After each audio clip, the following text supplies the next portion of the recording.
Hey, this is Judah Mantel from SceneForge Studio, and in this video I'm going to go over version 0.6.17. It has some really great improvements and updates to the compositing system that I will go over now. So there's a couple of small bug fixes, such as the video automatically playing when you first load it up. That is fixed, so now you have full control over it on the timeline, which is really useful.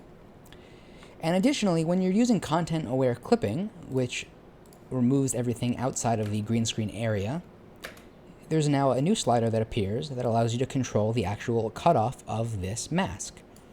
Now this system is constantly being improved upon to become more and more precise and accurate. You'll see this stuff around the edges would be removed in the future. But in the meantime, it still is a little buggy, so it's worth keeping that in mind. For example, it depends on the time of day in order to work right now, or the lighting in the scene. It's a little weird, but that is something that will be worked out in the next couple releases. But it does work in certain lighting conditions, so keep that in mind for now. So that's that. It's just a minor improvement.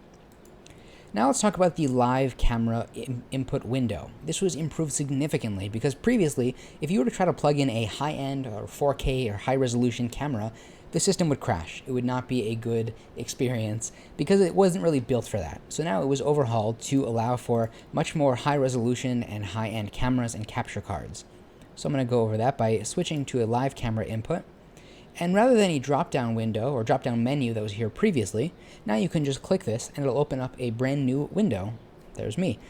That allows you to select the camera from your list of detected ones. I'm going to select this one so it knows what I'm talking about. And also you can select a resolution from a list of detected resolutions and frame rates. So this is great if you have a camera that has a lot of configuration. It'll automatically detect all of these for you. I'm going to go all the way to the end because this is not a very high resolution camera that I'm using up here. And I can select the frame rate. It defaults to 30, but I can bring it down to 25, for example.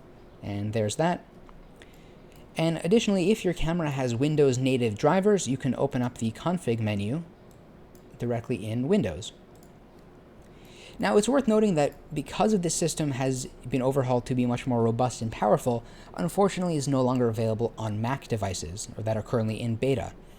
To accommodate for that, a different system is being used where you can select the camera and then manually decide the resolution and frame rate. It's a lot more rudimentary, but it does work pretty well for those who want to use macOS devices. If you want access to the Mac beta version, you can email support@sceneforge.app and I will get you set up with that. So I'm using a difference mat right now, as you can see. It removes the background with a low level of accuracy based on this clean plate that I selected. And I can adjust this if I want. I'm going to leave this for now. There's also a new option down here called color. And this, if I open this up, looks very similar to the color correction menu over here that I saw in a previous video. This allows you to control the color correction of your footage, both in real time for live cameras as well as video clips.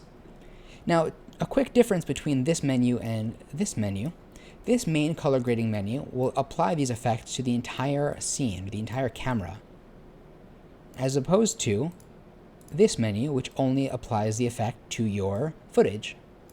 This is super useful for kind of ensuring a consistent look across your footage that you're bringing in and your CGI virtual background scenes. So if your background's a little more saturated or a little has a different temperature, you can adjust that with these sliders. Now it's worth noting that at the moment it's only available for difference mats. That's why I switched to this one.